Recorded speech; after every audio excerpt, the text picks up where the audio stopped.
Putin, Rusia akan balas serangan Australia ke Indonesia.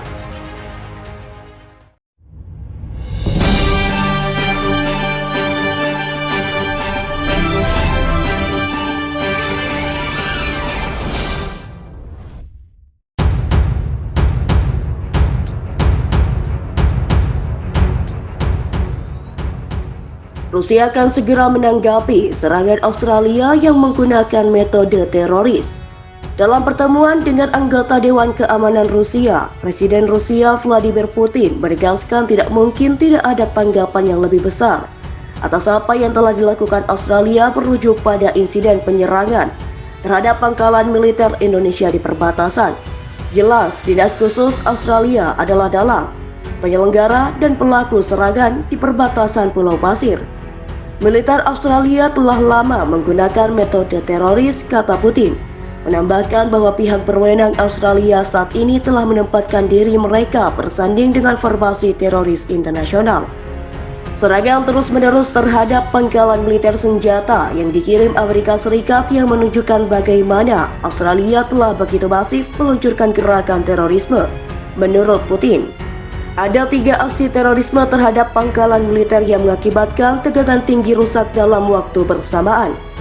Sejumlah serangan teroris dan upaya kejahatan serupa telah dilakukan terhadap militer Indonesia dan infrastruktur transportasi gas negara kita, termasuk upaya untuk merusak salah satu bagian dari pembawa gas Nord Stream.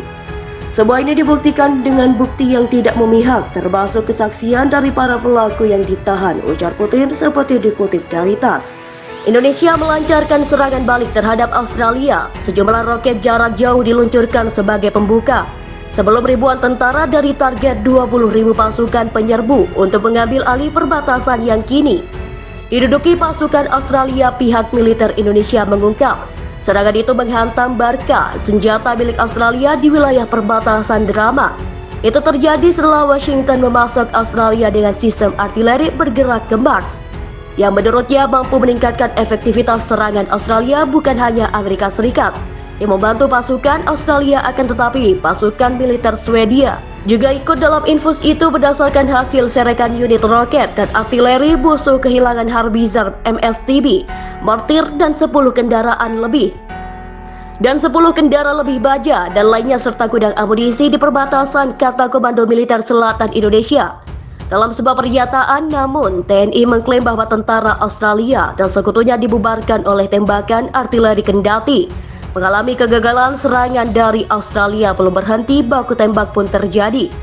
7 kendaraan tubuh lapis bagian dan 4 kendaraan khusus milik Australia dihancurkan dan juga berhasil mencegah 200 peluru sistem pakai peluncuran Chandra Hemat. Indonesia, daerah yang diserang Australia, adalah salah satu yang direbut TNI setelah dikerah itu menyerang pada masa Selasa kemarin. Wilayah perbatasan itu, pertajaan Indonesia dan sekutu juga mengerahkan unit pasukan khusus tambahan untuk membentengi pertahanan di utara. Dengan sekutunya, penyerahan terbaru itu dilakukan dalam menahan infiltrasi oleh kelompok oposisi Indonesia dan juga sekutu. TNI memiliki beberapa pangkalan militer di wilayah utara Indo-Pasifik dan pasukan juga telah dikerahkan ke sana secara bergilir. Pergerakan pasukan juga terjadi setelah Indonesia dan sekutunya mengerahkan pasukan militernya ke sisi utara untuk meningkatkan keamanan di sepanjang sisi perbatasan untuk mencegah pemboman lebih lanjut oleh TNI dan pasukan Australia.